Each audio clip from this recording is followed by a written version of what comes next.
Ladies and gentlemen, with this we have come to the last and the final panel discussion. And last topic for the last panel is BFSI. As we all know that today competition to bank is generated from unexpected sources such as technology companies providing financial services and fintech companies simplifying digital transactions to attract customers. Digital transformation has brought in several financial benefits and sophistication in process, besides delivering far better customer experience. So let's discuss this in our last panel discussion for the day. And the topic is BFSI sector, fintech, digitalization, and customer issues. I would like to address our chief guest and session chair, Mr. Balu. Thank you for joining us.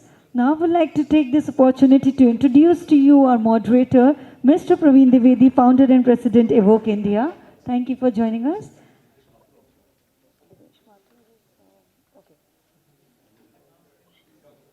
Now please welcome our eminent speakers for this panel. Mr. Divesh Mathur, Chief Operating Officer, Bank of America. Can we have a huge round of applause? Everybody, come on. Also we have with us Murli Krishna, Director, Plaudit Services Private Limited.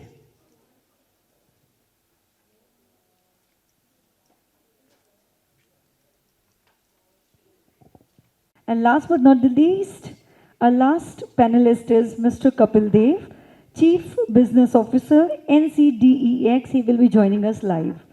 So let's begin with the session. Over to you, sir.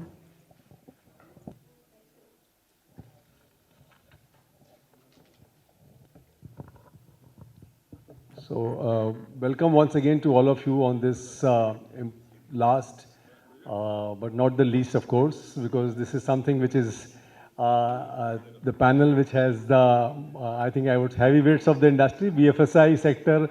As you know, all know, BFSI stands, a lot of people would not even know actually, when the anchor was also speaking BFSI, I can vouch for it. She was not knowing what BFSI is, you know.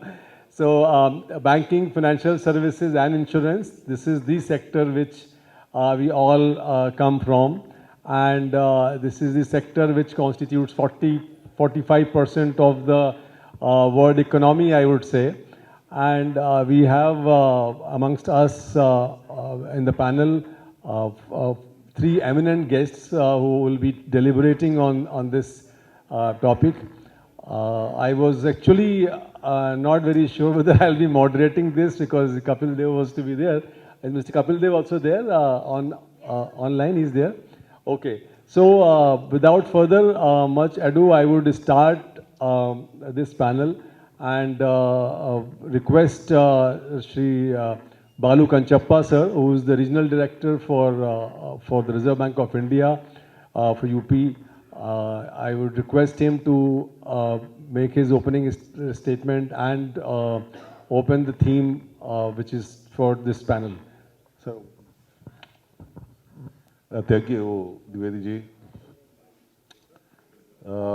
Whenever Fintech, since morning you have been discussing on digitization, Fintech and financial inclusion, etc. All the, elementary aspects must have already been discussed and already everybody is up about it. Let me straight away jump into this. I just remember whenever I happen to speak to this kind of audience, we are still talking about literacy. That's something, when we will stop talking about literacy, maybe sooner, I think we are going to stop financial literacy, maybe financial inclusion, maybe in another couple of, maybe I don't say decade, maybe a couple of years, I suppose. Because if you look at the Aadhaar-enabled phone linkage, these are all some of the things that, especially the UPI, it made wonders. It made sometimes, when I keep speaking to my colleagues in Bombay, many of the Western visitors to the central office of Bombay, sometimes they express they are jealous of us. That's a word he used, that's why I'm just repeating, jealous of us. So therefore, it's something that it's quite an event in itself that we have achieved that stage where others are really jealous of us in a way. because of thanks to Aadhaar and linkages and financial inclusion and the present central government and various state governments who have participated in the great Yagna. So I also remember while coming, the book by the World is Flat, Thomas Friedman. If you would have read about it, maybe 10 years, 12 years when it was published, I still did, must have been 10 years back. So I think it's becoming more flat and flatter. That's all we should rejoice. And people like Mr. Dwivedi and people who are assembled here are the people who have to take it forward. Often, me as an individual, personally, sometimes when I see all these developments, I should have born some 30 years later. Why was I born in 1965? Sometimes I wonder, because that is the good days, that's the better days. शायद अच्छे दिन आ गया है, ऐसा मुझे लगता है, at least we are the financial world. Look at the trust factor that is there in the system. That's one thing I highlight. We sit here and then take out a cell phone and punch an order, and then here we go. We put 2 lakh, 1 lakh on, let's say, Medanta or Apollo or some other public issue. We don't even bother to read, but we know that I'm going to make money. People have made money. Just click of a button, they put 2 lakh rupees. That is the kind of trust we have over technology. That's the kind of situation we live in the capital market or in the deposit market or borrower's market. So the fintech has come in, it is going to stay. The only thing that perhaps I should underline and leave it to my other panelist member is that sometimes I have been in the bank 30 years, I worked in a commercial bank for 6 years. There's something called the price of freedom, price of freedom. The freedom is that, unless something is prohibited, you are entitled to do certain things. Okay. Unless something is prohibited, you can do that business. That is freedom, in a way. When we do the fintech, often sometimes I wonder, you look at the big 4 data companies or big IT company, whatever name you give, how much damages, how much penalties being imposed, both in India and abroad. How much public policy outcry is there? That's at the global level. At Indian level, the digital lenders, the digital lending apps, what they call, how much noise they are making, that also we should keep. So when I say the price of the freedom, that I think everybody should keep in mind, whether it's part of the banking, non-banking, or capital, or non-banking, non-finance world. Wherever one is, the price of the freedom, I think one should appreciate. I think I'll stop here. I'll come back to you with I was also ombudsman for about 3 years before coming to Lucknow about 7 months back. So I have 3 years of long experience as an ombudsman in this, changing world. The last 3 years, 4 years, whatever has happened at the digital lending space, that's massive. So is my experience also enriched dealing with complaints. Not a good idea to start with though. So I'll hand over the mic to Dwivedi ji to continue. Thank you. Thank you, sir. Thank you very much for your insightful views about the sector and how this is growing. Now, I would request move on to Shri Devesh Mathur, Head Global Business Services, India Business Management, Bank of America. We are privileged to have him here today. He's traveled from Mumbai for this conclave, so thankful to you, sir. Just to give you a brief about his profile, he oversees business operations for global business services, including governance and reporting, coordination of strategy development and planning, operational excellence, communication and environmental, social and governance initiative. Also responsible for building external relations for Bank of America, GBS across regulators, forums, academia, ESG counterparts, parties and external consultants. So with this, I would request him to, enlighten us with his thoughts on the theme, which is about, the BFSI sector, fintech, how this merger is happening today. Traditional banking and fintech, all of us are actually using fintech, whether we know or don't know, but we are using fintech. Now, how this marriage of fintech with traditional banking is happening, and whether it is leading to customer delight or customer issues. Now, that's something, the question we are addressing here. So, over to Devesh. Thank you. Okay, so since this is the last session, you have nowhere to run, so I can start with a small story. So this is pre-fintech. So before all these fancy terms like blockchain, metaverse, Web 3.0, AI, ML, robotic process automation, and everything else that we talk today as if this is usual colloquial behavior and talk. I'm now taking the clock back about 10 years. In the city of Lucknow, HSBC, my bank for 28 years where I worked, had opened a branch. And there was a branch manager there, a young boy called Praveen Trivedi.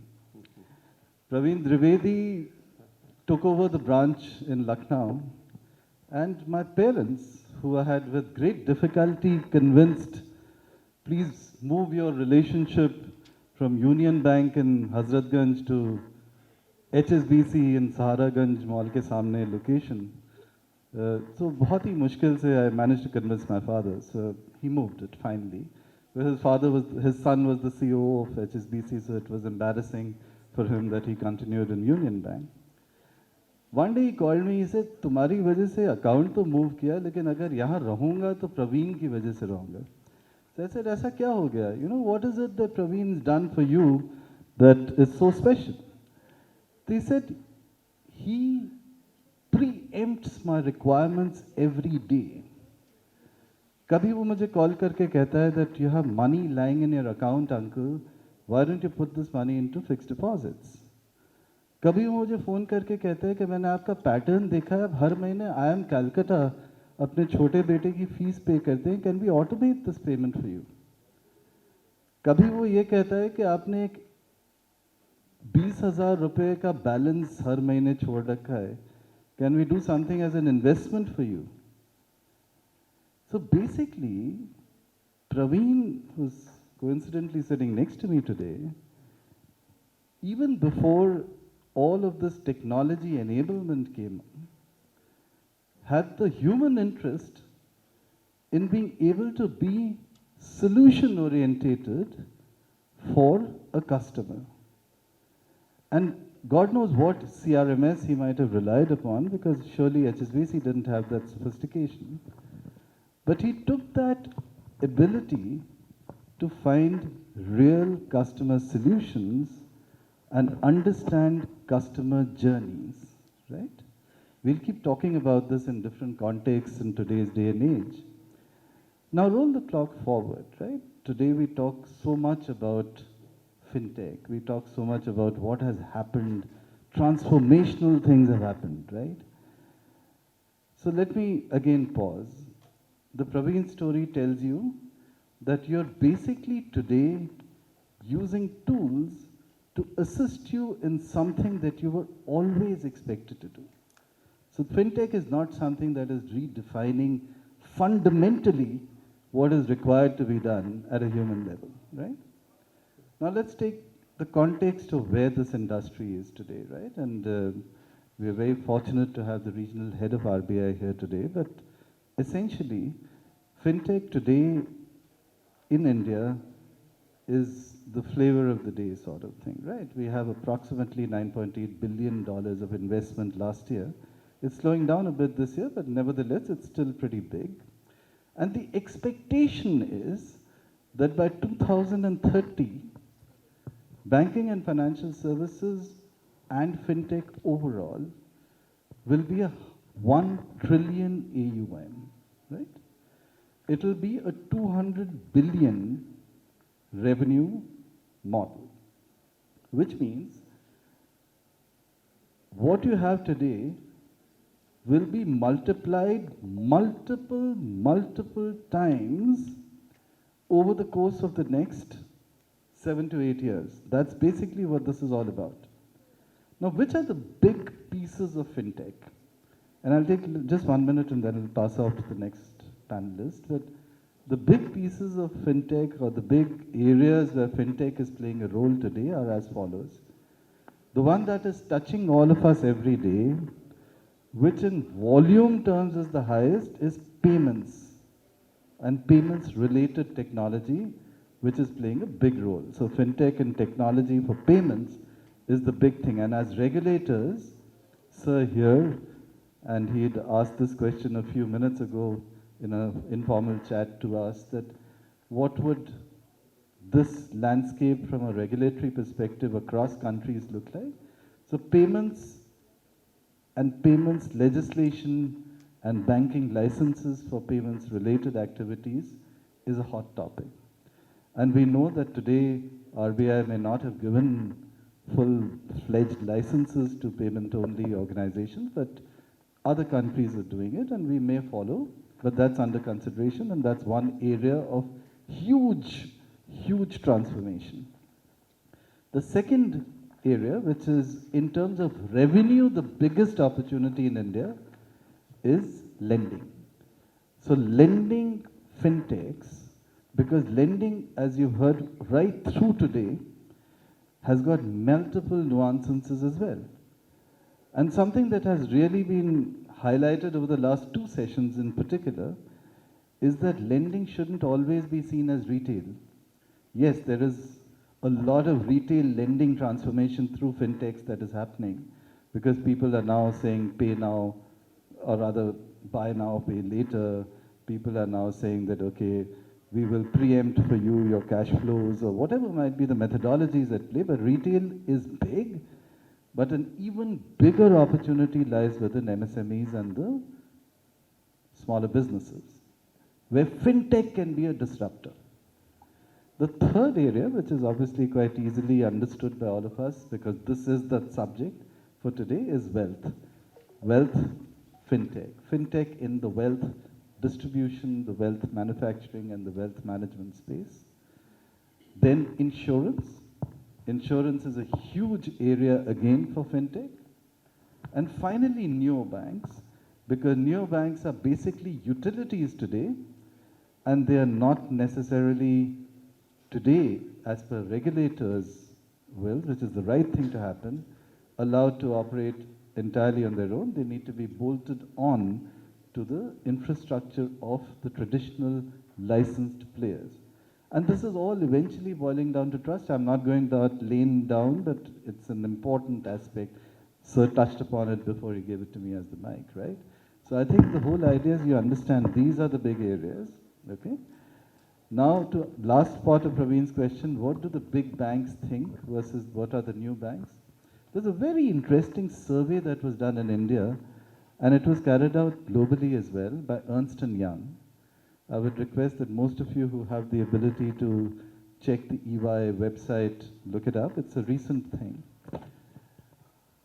Most developed and Western economies, customer credence on fintechs versus traditional national level players versus traditional state level players is vastly different to India.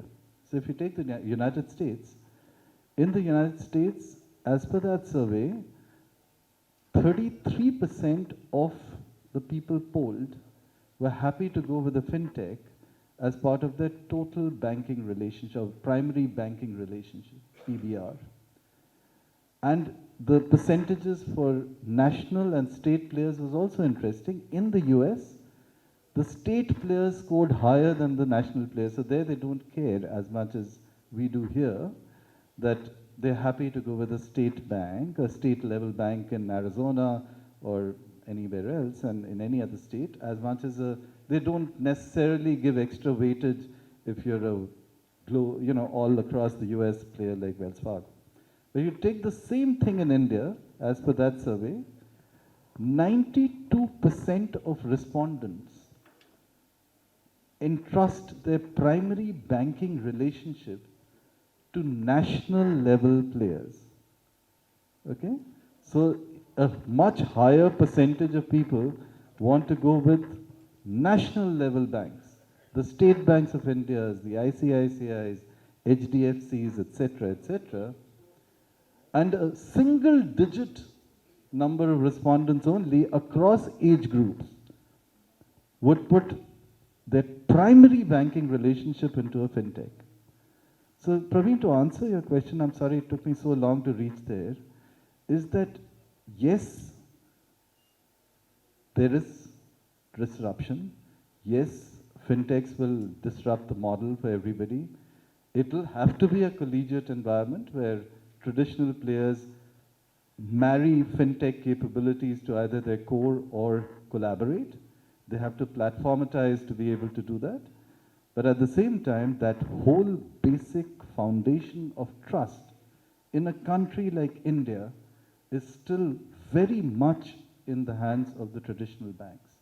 And it will take a while before the fintechs can really get to the point where that degree of trust to be the primary financial solution provider to banks or to individuals of such a huge population is going to be reached. Okay, so that's just my thoughts on it. This is not the Bank of America thinking. Right. These are my views. Okay. No, thank you very much. I think it's wonderful. So, what is happening is that fintech, while we still think fintech is something, a very complex term to understand, but the alpha, there used to be earlier Gen Z and Gen X, millennials, which is Gen X, Gen Z, and then now finally all of you know Gen Alpha. Gen Alpha doesn't even look at, writing books or notebooks or pick up a pencil. They only know digital, they are all babies born after 2010. So maybe those people will not even know what a bank is. But anyways, that's a question we will look to see further. Now, Kapil is actually online, so may I now bring him into the discussion. Mr. Kapil Dev, Chief Business Officer, NCDEX, National Commodities and Derivative Exchange Limited. He has been instrumental in launching new products and building new categories at exchange. In his current capacity, he has been driving force behind bringing innovation to the business operations besides strategizing market penetration across agri ecosystem. So in agriculture sector, of course, a lot of you know about NCDX role. Now, he's part of the BFSI panel today, and we would request his insights, his valuable comments on what does he think about, the theme for the panel, which is how for him customers are all the farmers who are actually, some of them are using the services, how this technology is disrupting that space, and how he is leading, or NCDX is leading to customer delight, which is farmers' delight. So over to you, Kapil, please. I think you are mute or? Yes. Yeah, Thank now. you, Praveen. Thank you. Yeah, please. You can hear me? Yeah. Good evening. Good evening, everyone. Good evening. And thank you, Praveen. I think digitalization, customer delight, and this is something which we have been listening. At least I, being the youngest among all of you, have been listening this particular thing and have seen this market growing. When we talk about BFSI, especially like derivative exchange like NCDEX, mostly the impressions remains that we are into trading business, we offer derivatives trading, and people do come and trade for various reasons. But if we go a little deeper, I do see a very huge, disruptive impact how the way agriculture supply chain is, being impacted by any operations which this financial market does. When we talk about a country like India, especially rural economy, agriculture connects all of us in whatever industries we are. And problems there are largely the the unorganized market, fragmented market, comparatively lesser penetration of technology and any other schemes which we talk about. But and even if you see in last 5, 6, 10 years, a lot of progress have been made on the production side. We have been using AI, weather insurance, weather services, GIS technologies, various other technologies. But at output side, supply chain, which protects farmers and profitability of this entire ecosystem is somehow still away and have seen large scale of interventions in absence of proper information, and I would say the lack of digitalization. What we do see as an exchange, because we are connecting every dot of agriculture, that right set of information, availability of right set of information to every stakeholder, and use providing that information at the right time is very crucial. If we talk about agri, the larger problem on the supply side remain that farmers do not have right information on the various aspects of agriculture marketing, whether it's taking the right call when they are making the sowing decisions, it's or making the sell decision of the crop, harvesting of the crop, choosing finance for their crop, and stocking and various other government intervention. But when we do see as an exchange that how we are operating and what role we are playing, we do see that we connect every other thing. Just for an example, I would tell you that the price related information is something which is still have not evolved. Yeah, efficient spot market has not been evolved, and farmers are still dependent on so many localized information when they are supposed to make their decision on their crop which they are growing. But after the presence of nationalized derivatives market platform where they can really, look at the price and they can benchmark themselves against the national level prices, help them to make the right calculative and balanced decisions. What we are doing, yes, we have been now working with the farmers. We have now close to million farmers, more than 500 FPOs trading derivatives market. I think if we talk about the penetration of this, we have seen state like Bihar and FPOs from Bihar coming forward and trading options on derivatives market. I think nobody has ever thought that an instrument like options will be traded by the farmers, and I think that's the power of open digitalization and information availability. That is one thing we are doing. On the supply chain side, country like India, which produce 400 million ton of food grain close to now, do not have any mechanisms to make sure that what we do produce, where do we store, what grading is there, who is storing that, what transaction, traceability, audit, nothing is as far as ecosystem is concerned exist. But if you see how the derivatives market, which is known for the trading, is actually solving this problem. Now, we have started our operations maybe 20 years back. Till date, we have now transacted close to 15 million ton, around 15 million ton of grains using derivatives market.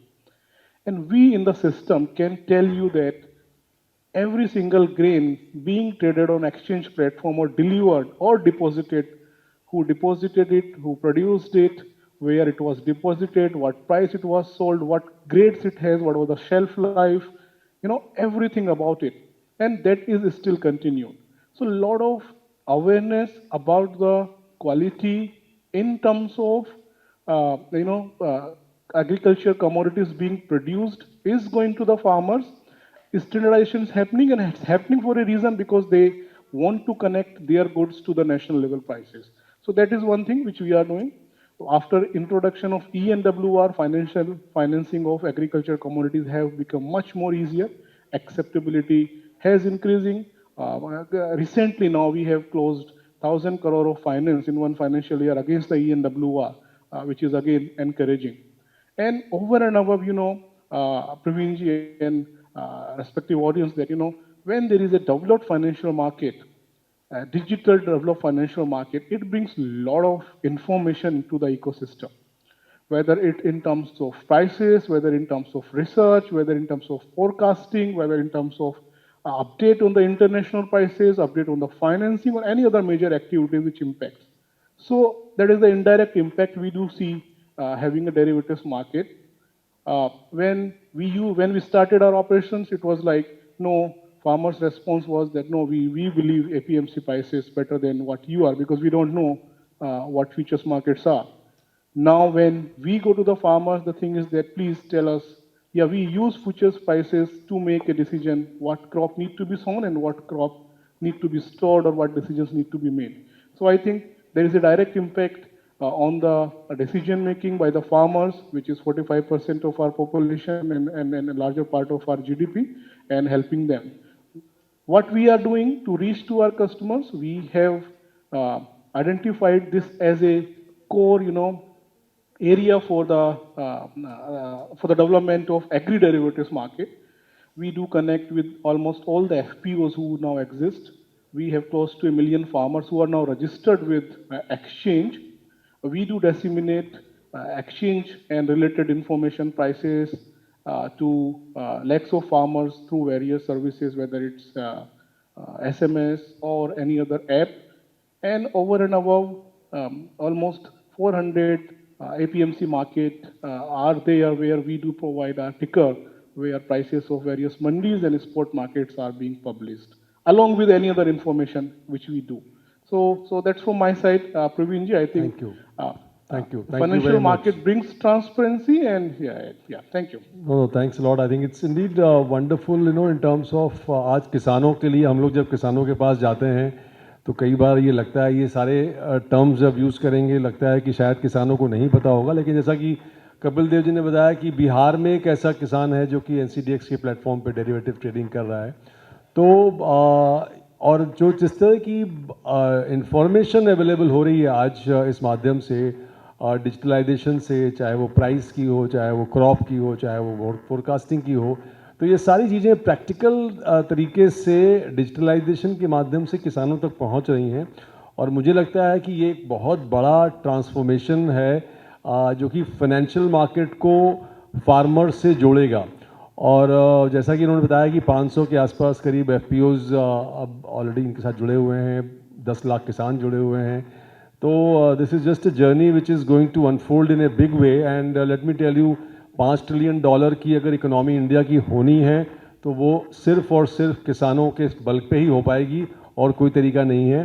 तो ये तो मुझे पूरा विश्वास है। और आज सुबह चूँकि हम लोगों का ये कॉन्क्लेव का जो केंद्र बिंदु या आप सेंटर पॉइंट कहेंगे वो आज किसानों पे ही था। हमारे साथ मुख्य अतिथि भी माननीय मुख्यमंत्री जी थे मुख्य अतिथि और गेस्ट ऑफ ऑनर हमारे एग्रीकल्चर प्रोडक्शन कमिश्नर।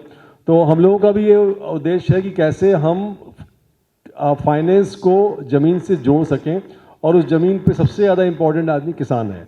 तो thank you very much Kapil. I will now move ahead to our next speaker, Mr. KSS Murali Krishna, who is traveled from Hyderabad with the hope that he will be able to help all of us with some of the cyber crimes, cyber frauds, which we all are prone to. हम सब उसके शिकार हो सकते हैं, अगर नहीं हुए हैं तो शायद अगर उनके जो आप लोग उनकी बातें सुनेंगे तो शायद उससे आपको ज़रूर काफ़ी चीज़ें हैं। तो उनका आपका वेल राउंडेड एक्सपर्टीज़ है consulting, managing, auditing and coaching में various functions like enterprise level IT, GRC, IT program, project management, business analysis, analytics, subject matter expert, project manager and business analyst, guided multinational teams on various business critical solutions like internet banking, sales portal, dealer portals, customer support, back office. So he has a wonderful experience in retail banking in India, Finland, Denmark, Norway and Sweden.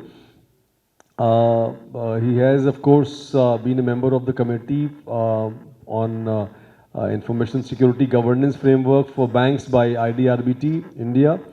So without further much ado, I think an excellent person to highlight and flag off the areas where we all should be cautious about. So over to Mr. Murali Krishna, sir, please. Thank you all, and this was a great experience. I've been here since morning, listening to all the speakers, and it has been, I have plenty of notes I've taken down, lots of thoughts were triggered. So a lot of thoughts were triggered and lots of notes I've taken, so much to think about. So nice, and I'm going to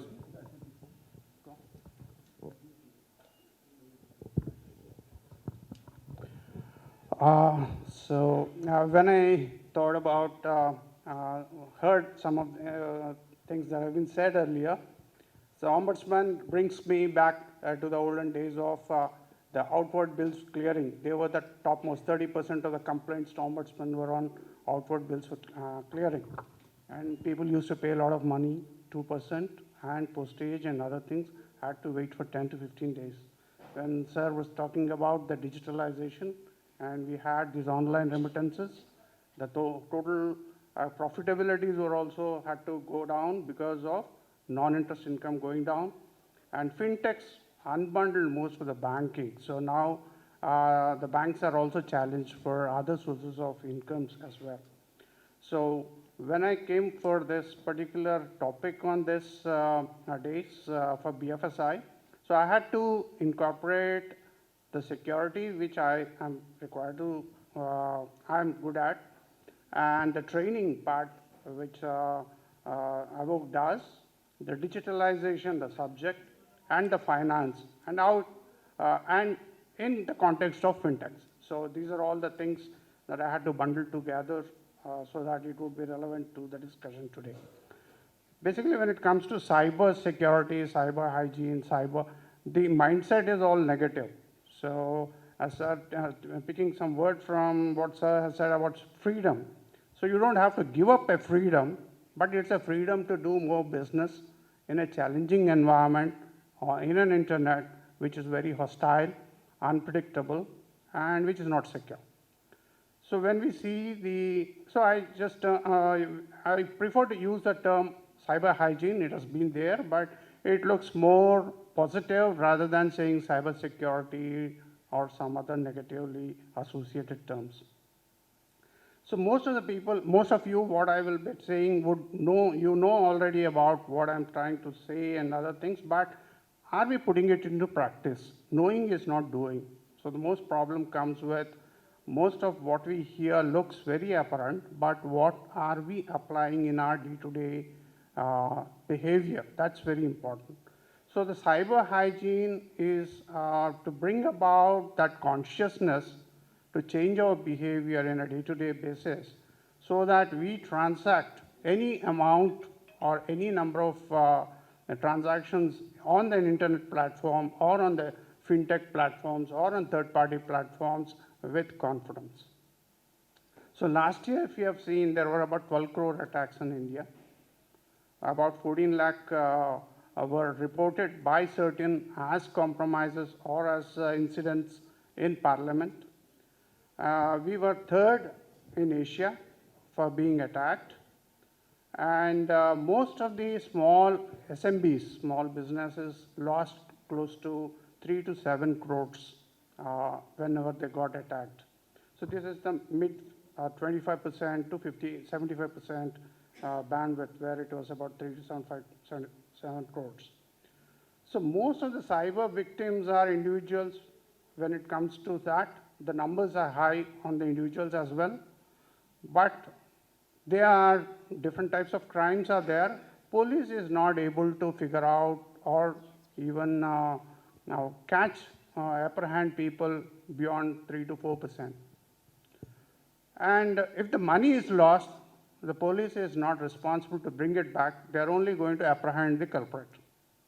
So it's better that we take reasonable precautions to not to get into it.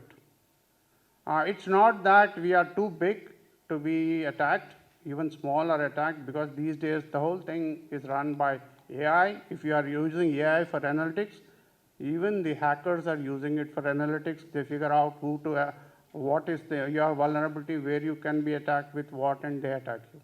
So it's not necessary that you have to be a big wig to be or you are famous or something to be attacked. Everybody can be attacked. So given that, basically what I was trying to convey is that we need to be cautious about our transactions. Be careful about, there's a lot of information available on the internet from RBI, from SEBI, from CERDIN, from NCIIPC. These are all the high-level bodies in the country who are trying to educate people on safe cyber utilization. But can we absorb that and utilize it is the bigger point.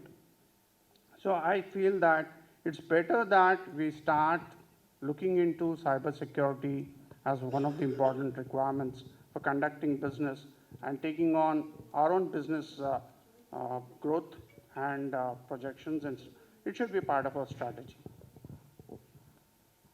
Thank you, Mr. Muralikrishna. I think it's indeed very important to have this as part of our strategy. I would go back to Dr. Balu Kanchappa, While I missed actually, my apologies for reading out his rich experience. Just to enlighten all of you about this, sir has spent 29 years with RBI, and large part, spent a part of career in bank supervision and NBFC regulations.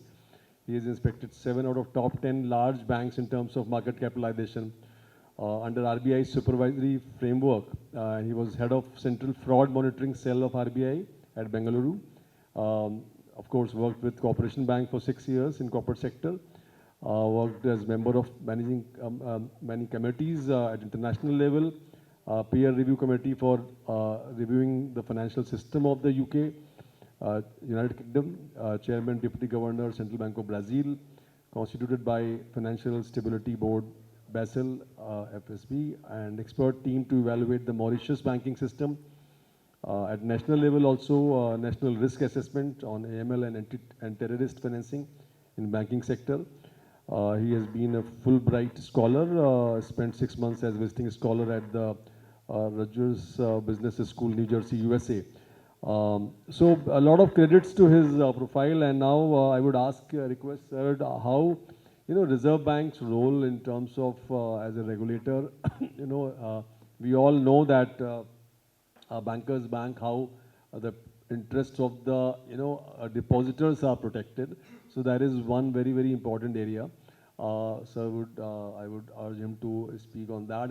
And next would be which is the last question on the panel. Every panel we have been asking is that how organizations like us, Evoke India, and other such non-profit organizations or for-profit NGOs who can actually help us or with their intervention to help the depositors, in terms of their protection of their money and also bringing awareness. So over to you, sir.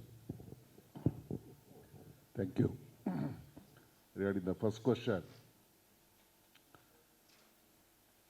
I'm not sure whether there any other organization where the technology has been absorbed as much as the Reserve Bank, enabler, as well as absorbing in the own organization. The amount of budget we have, the amount of spending, the amount of new projects that are undergoing, it's massive in terms of, we take it 24/7, RTGS, NEFT, setting up of NPCI, setting up of IDRBT, setting up of varieties of subsidiaries for the cyber security. We have a REBIT. Basically outside the RBI, a couple of subsidiaries have been set up so that we bring in more efficient and the talent that we require can also be taken on at a more liberal terms than RBI being in a public sector organization is. So quite a bit of things have happened in terms of the IT space. But at the same time, as Mr. Murali Krishna has mentioned, the cyber hygiene is something that is emphasized everywhere. So all of us in one way or the other connected. If at all, if there is any message that I can leave with you, is that yes, that is what is very important. I often keep talking to the bankers. I often keep talking to the town halls and other things.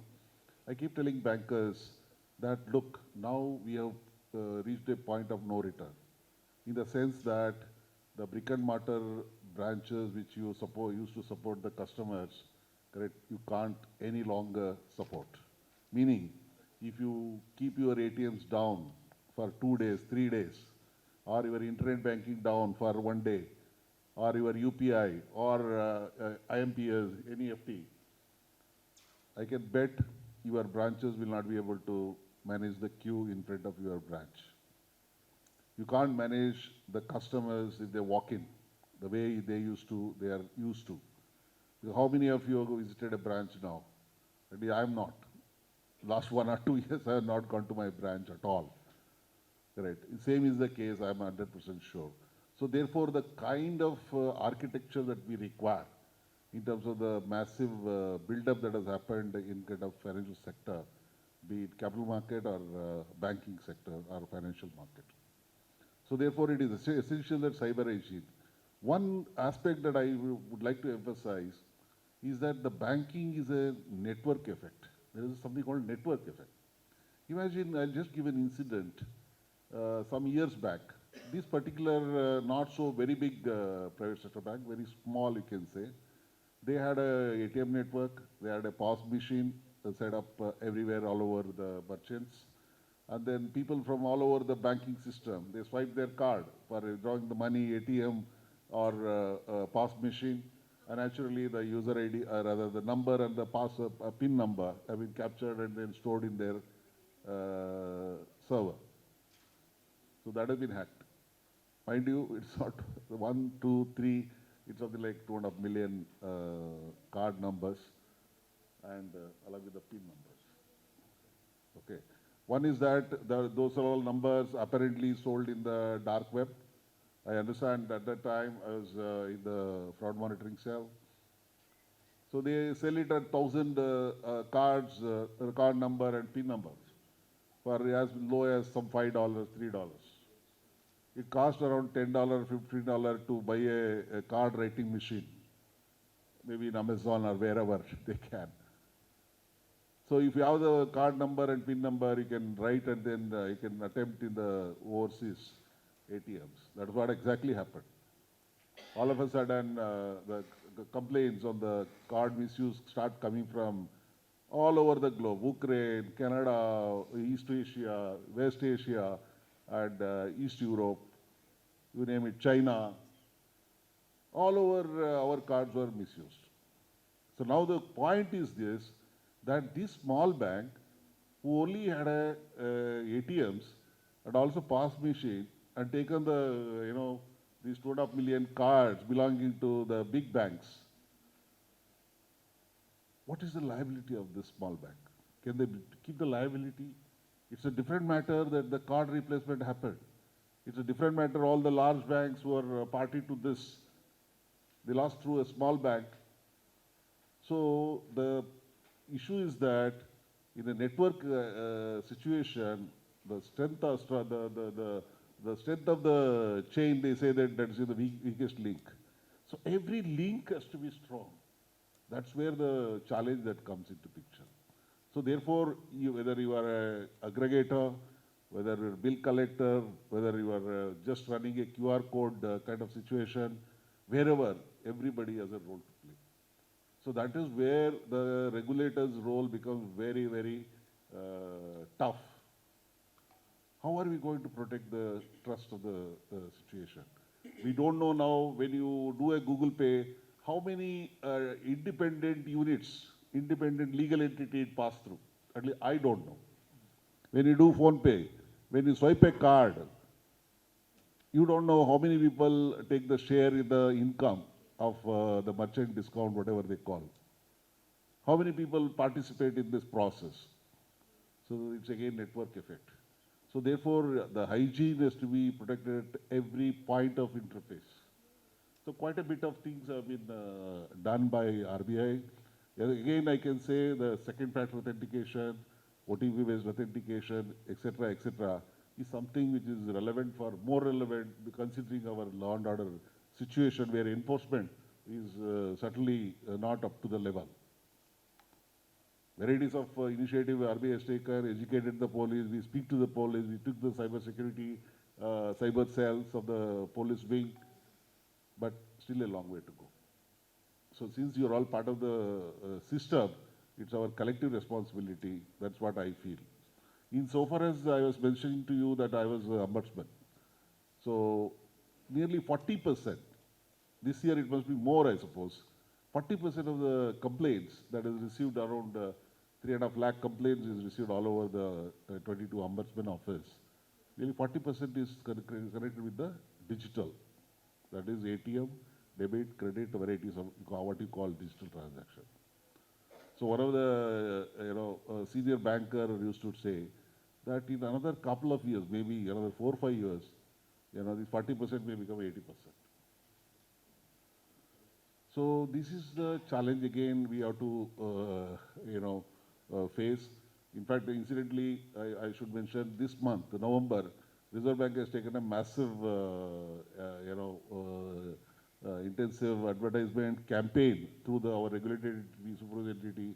You would have seen today also Bank of India took a morcha on the streets of Lucknow In some parts of it, they at least 200, 250 employees walked around just to holding the placards. You know, that kind of situation is there. And at the highest level, at least I must say that Reserve Bank is conscious that this challenge has a very, very serious effect on the financial stability. So we are talking about the cryptos, we are talking about the CBDC. CBDC has already become reality in India. So therefore, if I want to answer Ms. Dwivedi, I think this is what we, all of us have seen. Mind you, NPCI is also, the creation of RBI in a way.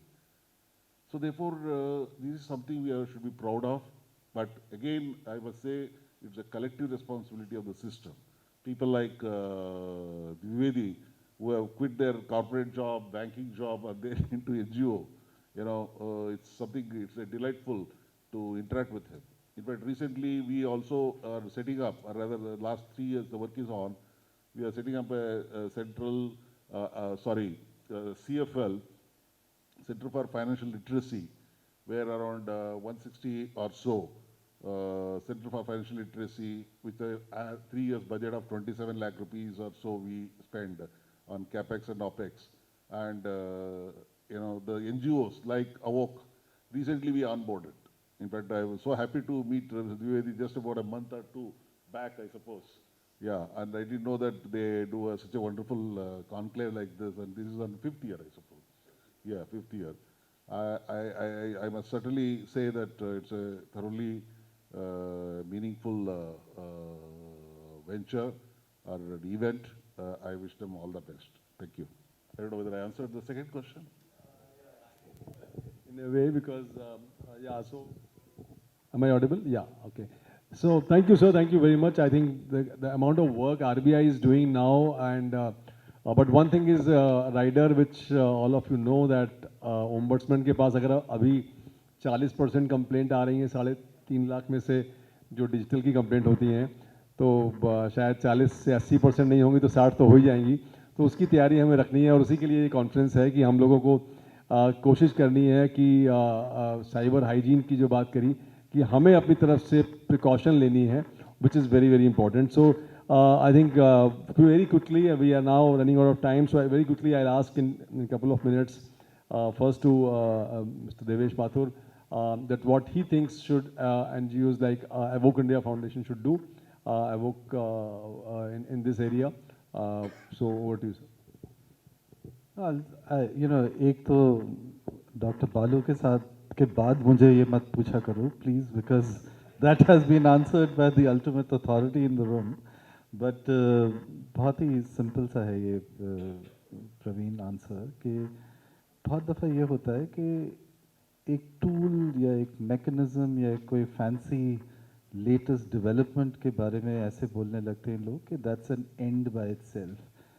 तो बहुत दफ़ा मैं सुनता हूँ conferences में अपनी bank की और अदरवाइज ऑल्सो कि भाई आपकी ब्लॉकचेन स्ट्रैटेजी क्या है, या आपकी क्लाउड स्ट्रैटेजी क्या है, या आपका मेटावर्स स्ट्रैटेजी क्या है, या आपका वेब 3.0 स्ट्रैटेजी क्या है, और या आपका साइबर सिक्योरिटी स्ट्रैटेजी क्या है.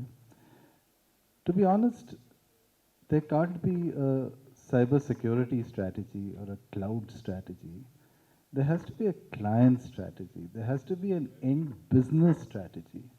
There has to be an inclusion and financial literacy strategy. उसके ऊपर focus करो. To get to that end point, you may have to collaborate with fintechs. You may have to collaborate with the experts in cybersecurity. You may have to connect with people who can scale up through embracing the cloud. You may have to look at new ways to engage the latest population.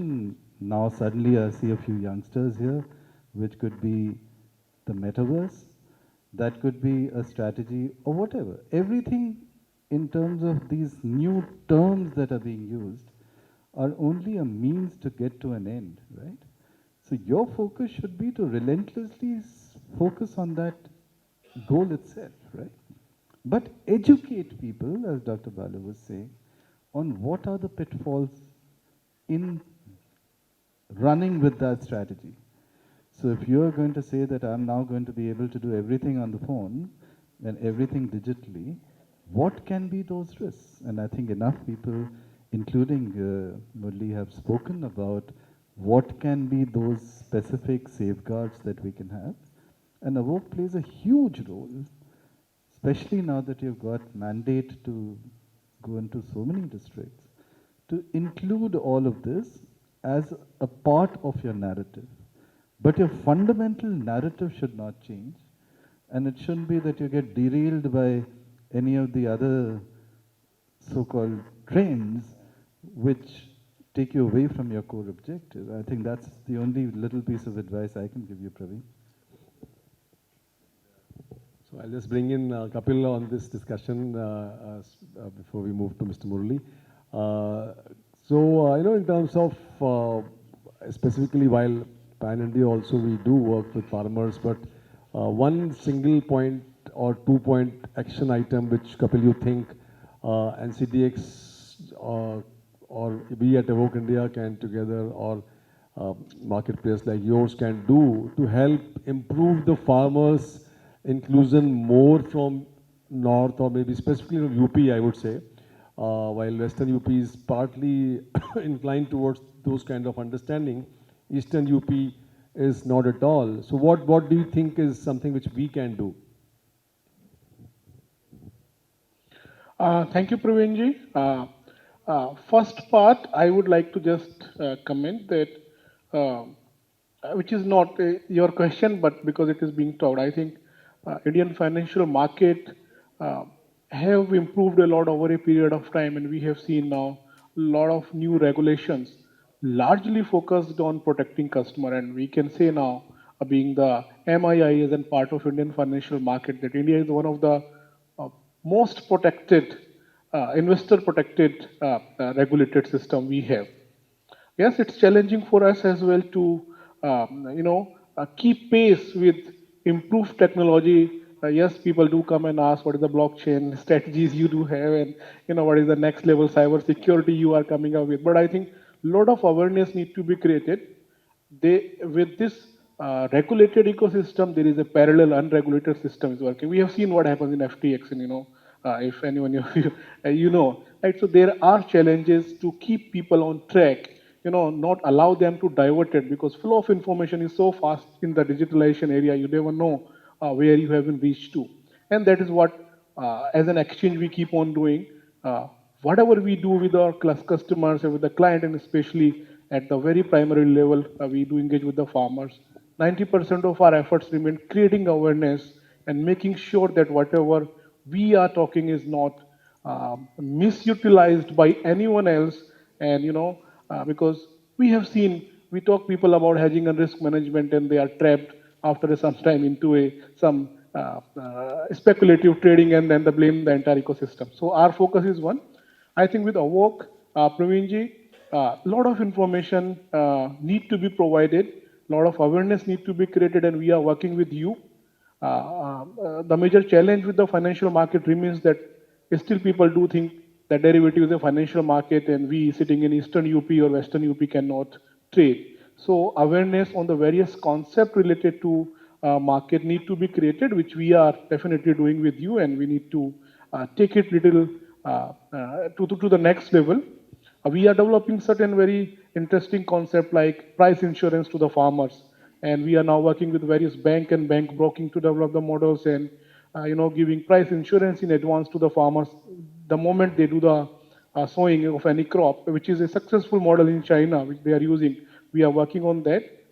We are exploring new products, like for Western UP, we have just launched a Agri futures contract. For Eastern UP, we are adding few more products. So wherever possible, we are trying to increase our reach and going to various parts of the countries. Thank you very much, Kapil. So Thank over you.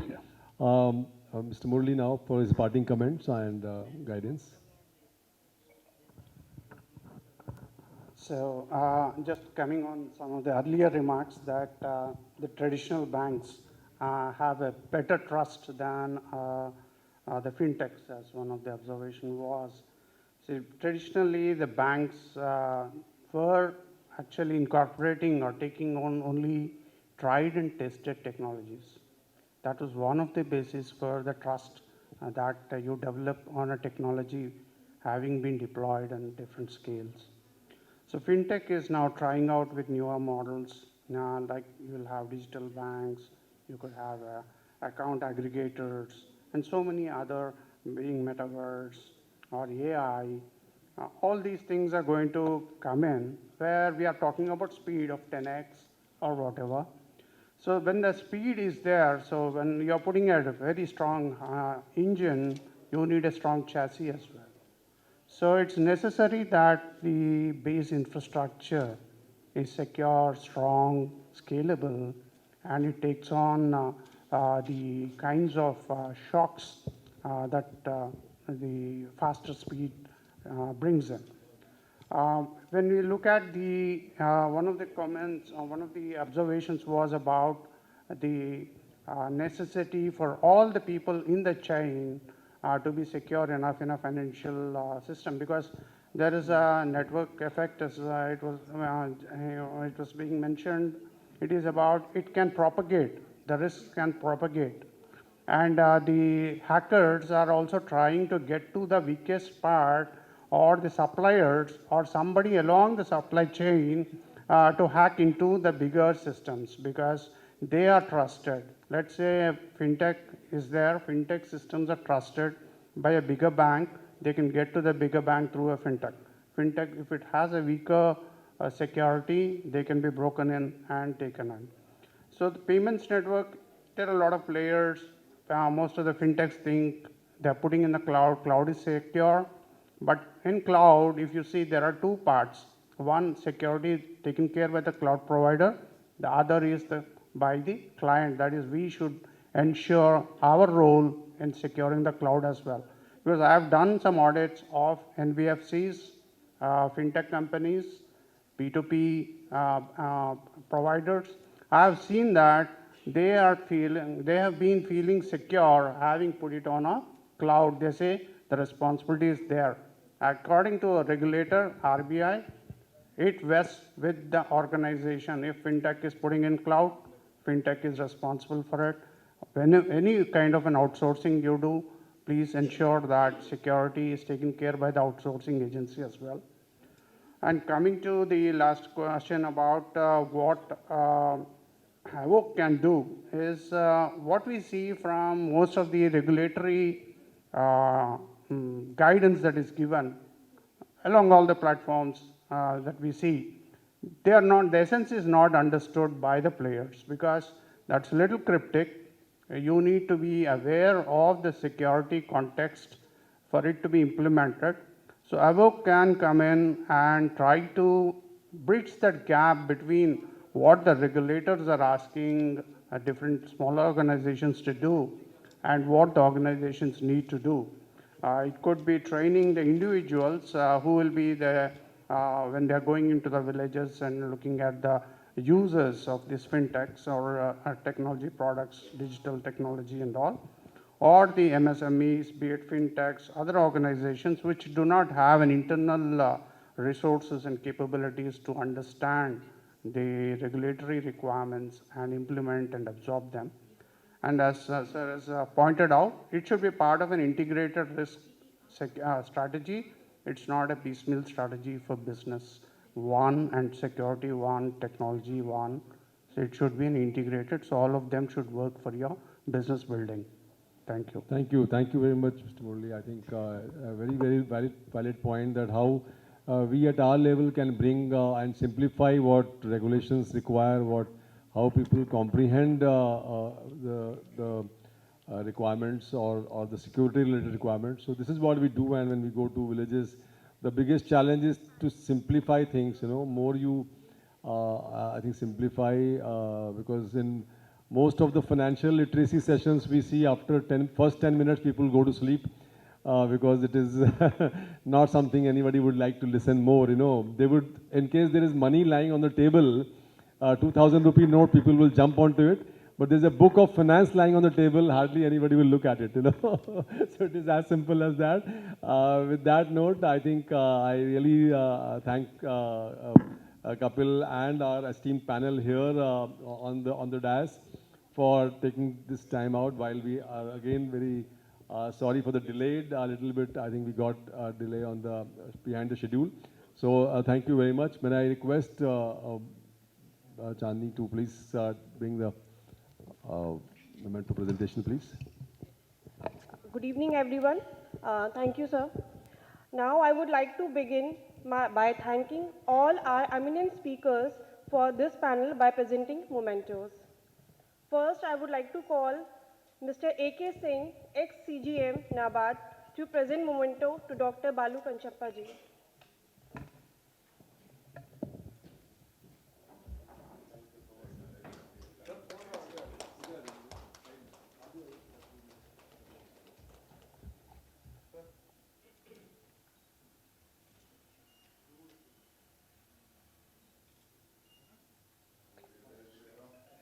Thank you, sir. I request Mr. R.D. Pal, ex-Lokpal, to be on stage and present memento to Mr. Devesh Mathur ji.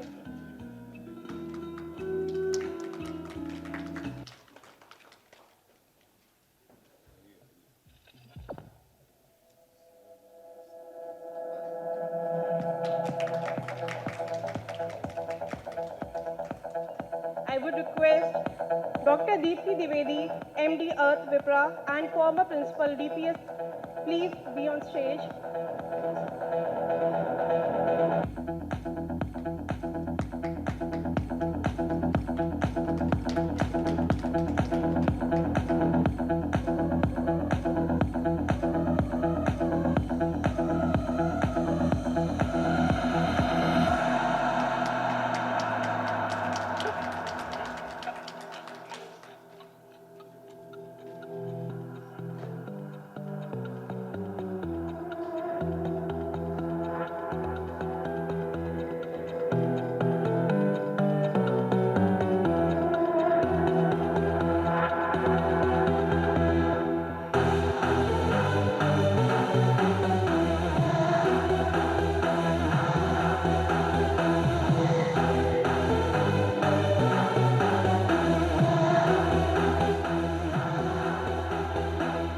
Thank you, everyone.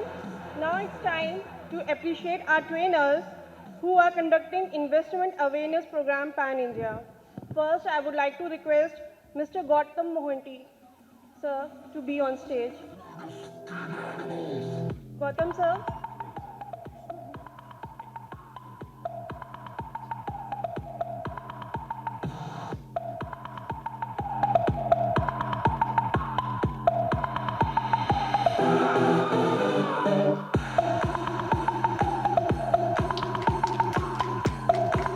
Ms. Tripti Kapadia.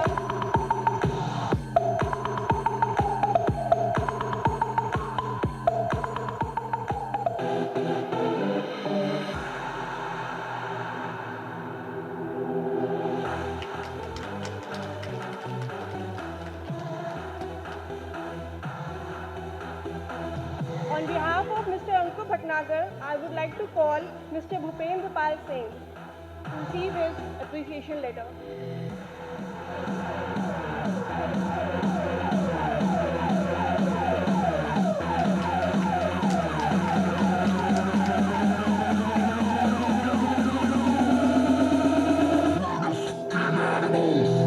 On behalf of Mr. Joseph Mangilal, I would like to call Ms. Divya Mishra to collect the certificate of appreciation. Please, ma'am.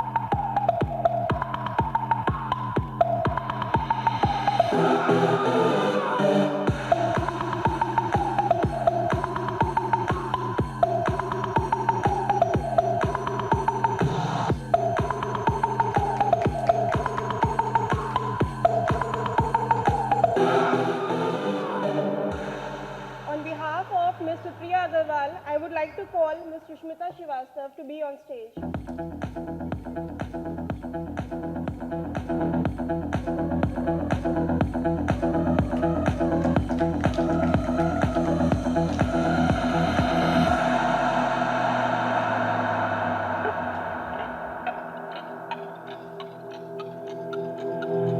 Thank you so much, everyone. Now I would request Mr. Praveen Dwivedi to give his vote of thanks. Thank you.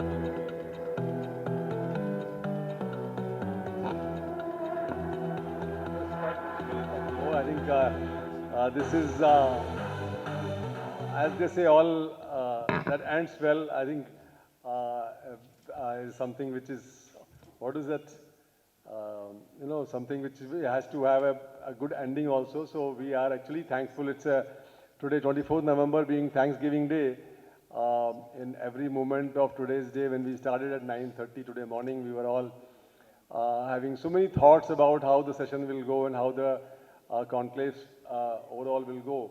But when I am standing at the closing ceremony or Thanksgiving ceremony, I think it's a sense of, while the vote lies with you, how it went off. Of course, your feedback is important. All of your suggestions are important.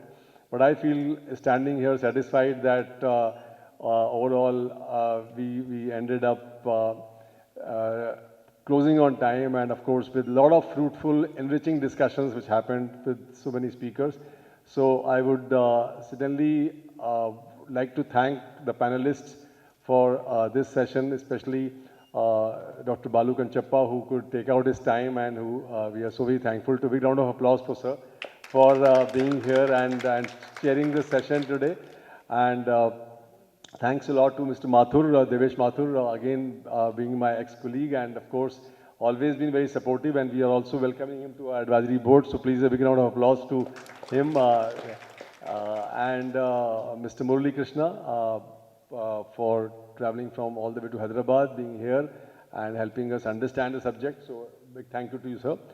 A big round of applause. I know that in the evening claps are hard to make, but anyways, I think it's important. And last but not the least, I think it is very, very important to thank all of you who are present here. Our partners in the conclave who have supported us, namely White Oak Capital, Bombay Stock Exchange, SIDBI, NABARD, also NCDX, SBI, and Arthavipra. We had MSD, Agri-tech, MSD Aquaculture, Ecosh, and of course Lucknow Management as the knowledge partner. So once again, a very big thank you and gratitude to all of you for making this 5th edition of Conclave very successful. As we enter into the 11th year of our journey of Evoke India, we all need your good wishes and blessings to take further march ahead and ensure that we do a bigger conclave, as we have decided to move on next year, this conclave taking on to Delhi.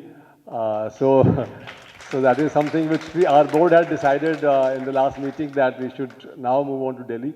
While of course UP remains the birthplace and we will keep working for UP, but we will be taking this conclave by the grace of God to Delhi next year.